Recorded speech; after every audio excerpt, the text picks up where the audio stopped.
Halo, Assalamualaikum warahmatullahi wabarakatuh. Nama saya Segita Rahmadani. Saya berasal dari Sejarah 19 dengan NIM 191071-2008. Oke, kali ini saya akan nge-review buku yang berjudul Siti Nurbaya atau Kasih Tak Sampai. Buku ini dikarang oleh seorang seniman yang bernama Marah Rusli pada tahun 1992. Diterbitkan oleh Balai Pustaka yang berpusat di Jakarta. Di dalam cerita ini mempunyai tokoh-tokoh yang bernama Siti Nurbaya, Samsul Bahri, Baginda Sulaiman, Sultan Mahmud, dan Datuk Maringgi. Oke, saya akan mereferensi secara singkat novel tersebut. Yang pada awalnya Siti Nurbaya itu hanya tinggal bersama ayahnya yang bernama Baginda Sulaiman. Baginda Sulaiman merupakan seorang saudagar kaya yang ternama di Padang. Ia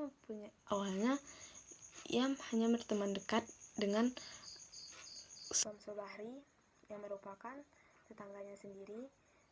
Yang Samsul Bahri tersebut juga merupakan anak seorang pedagang.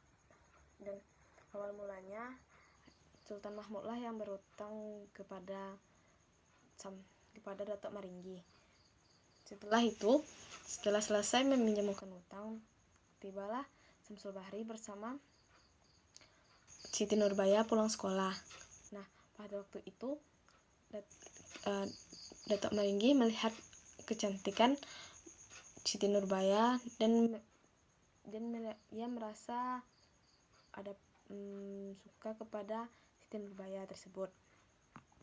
Namun Siti Nurbaya hanya suka kepada Samsul Bahri. Samsul Bahri merupakan teman dekat dari kecil sekaligus orang yang paling dia sayangi selain ayahnya waktu itu.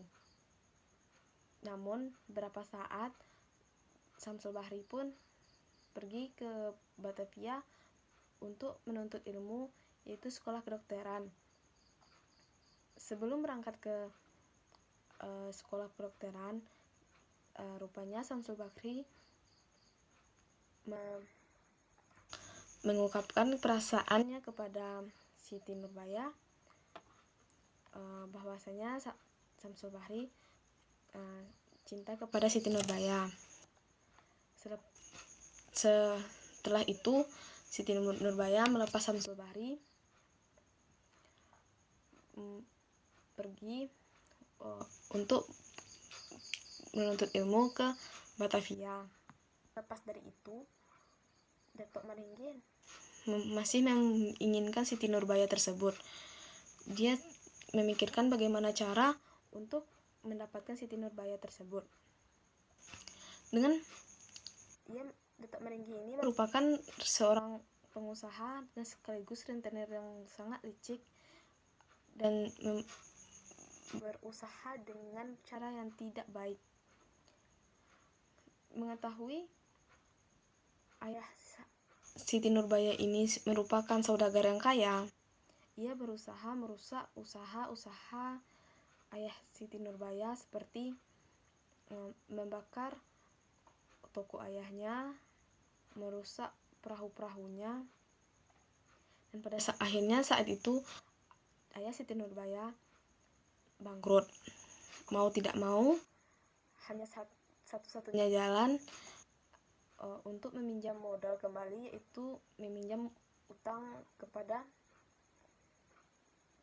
Datuk Maringgi. Akhirnya ayah Siti Nurbaya meminjam uang kepada Datuk Maringgi dan dengan jangka waktu 3 bulan. Namun setelah 3 bulan, Datuk Maringgi pun datang lagi ke rumah Siti Nurbaya untuk meminta kembalian hutangnya. Apa daya, ayah Siti Nurbaya tersebut belum dapat mengembalikan uang tersebut. Akhirnya ayah Siti Nurbaya meminta waktu tenggang seminggu lagi. Setelah itu datanglah pesuruh Datuk Meringgi tersebut ke rumah Siti Nurbaya. Dan tentu saja ayah Siti Nurbaya tersebut belum bisa mengembalikan uang. Dan ada tawaran yang setelah itu pesuruh itu memberikan tawaran dua. Yang pertama, kalau tidak dilunaskan, bagaimana jika Datuk Meringgi tersebut menikahi Siti Nurbaya. Kalau tidak, maka Baginda Sulaiman ini akan dipenjara. Selepas suruhan Datuk Meringgi ini pergi, lalu datanglah ayahnya berbicara kepada Siti Nurbaya. Betapa sedihnya dia, namun tidak mau daripada ayahnya di penjara, ia akhirnya menikah dengan Datuk Meringgi. Ia berkirim surat kepada Samsul Bahri, dan betapa sedihnya hati Samsul Bahri bahwasanya orang yang dia cintai ini akhirnya menikah dengan orang lain. Setelah beberapa lama menikah, ayah Siti Nurbaya ini mengidap sakit dan tidak mau makan dan tidak mau berbicara. Tidak lama kemudian datanglah Samsul Bahri dari Batavia untuk berlibur sekolah dan mengunjungi rumahnya kembali.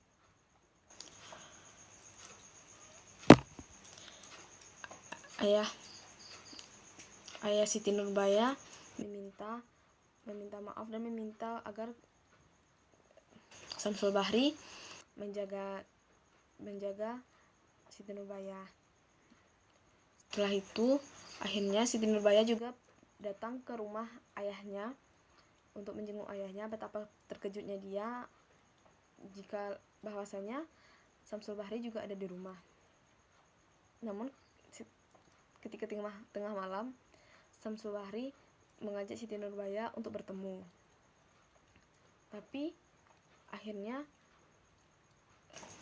Datuk Meringgi menangkap mereka berdua. Betapa malunya ayah Samsul Bahri pun merasa malu karena Samsul Bahri telah mencemarkan nama baik keluarga. Mendengar kejadian yang ribut tengah malam, akhirnya ayah si Baginda Sulaiman menguatkan diri untuk keluar rumah. Namun sayangnya dia terjatuh dari tangga dan akhirnya beliau meninggal. Sangat terpukul rasanya hati Siti Nurbaya. Lalu Samsul Bahri diusir oleh ayahnya dan kembali lagi ke Batavia. Tidak tahan dengan persikapan Datuk Meringgi, akhirnya Siti Nurbaya memutuskan untuk menemui Samsul Bahri ke Batavia.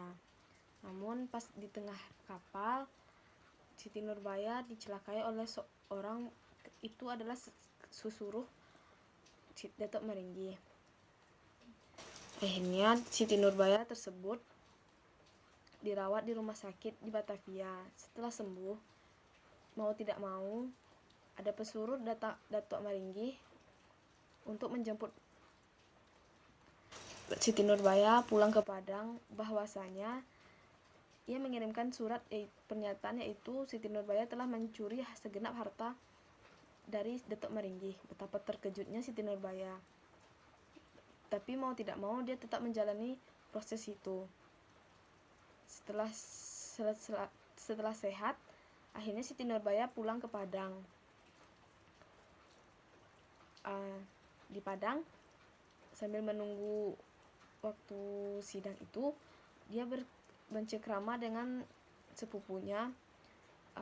Waktu itu datang orang yang menjual kue yang tidak seperti biasanya, dan ia bertanya bahwasanya yang menjual kue itu orang yang baru pertama kali menjual kue di sana.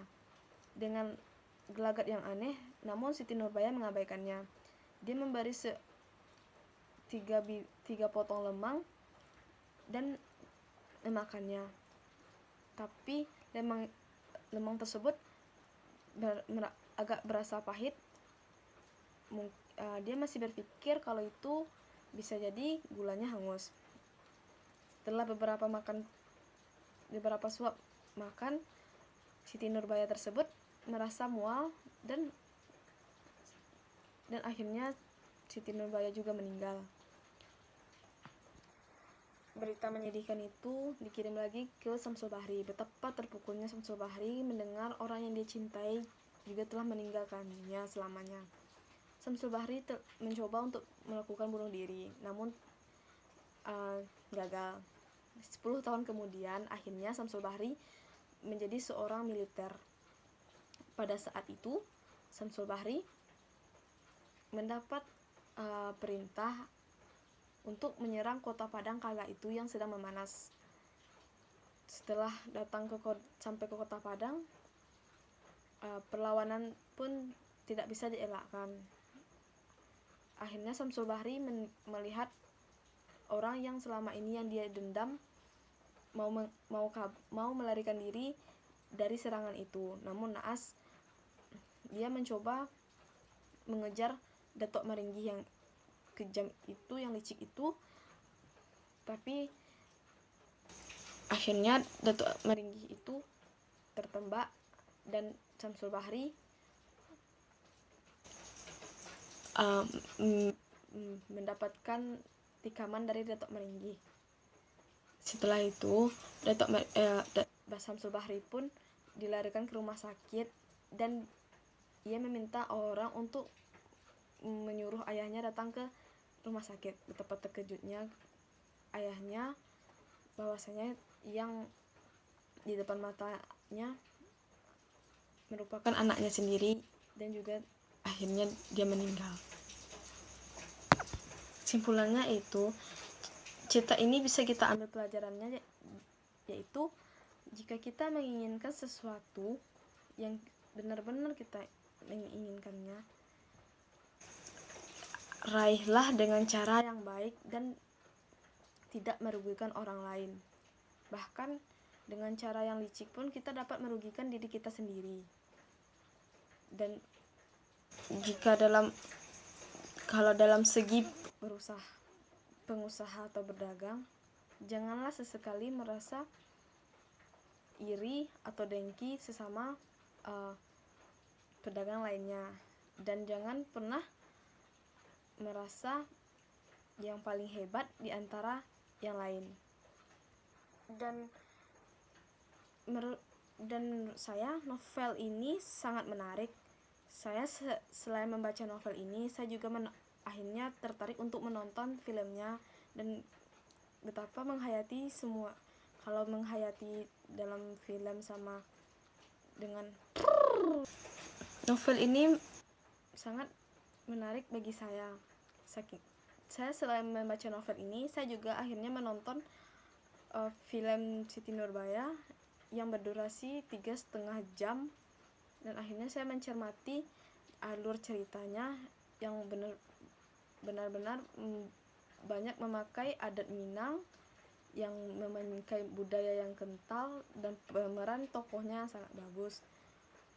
Kalau dicerita sangat dapat dihayati, dan kata-kata di dalam novel tersebut sangat jelas dan memiliki makna yang sangat dalam.